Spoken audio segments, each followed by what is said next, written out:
ஆகாதவன் என்று உன்னை யார் தள்ளினாலும் ஆபிரகாமின் தேவன் உன்னை தள்ளிடுவாரோ? ஆகாதவன் என்று உன்னை யார் தள்ளினாலும் ஆபிரகாமின் தேவன் உன்னை தள்ளிடுவாரோ?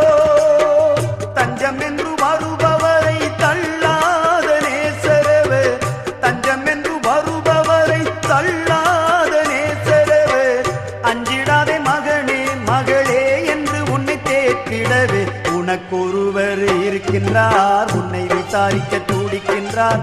உன்னையும் என்னையும் இயேசு நேசிக்கிறார், உன்னை உள்ள கைகளில் வரைந்திருக்கிறார்.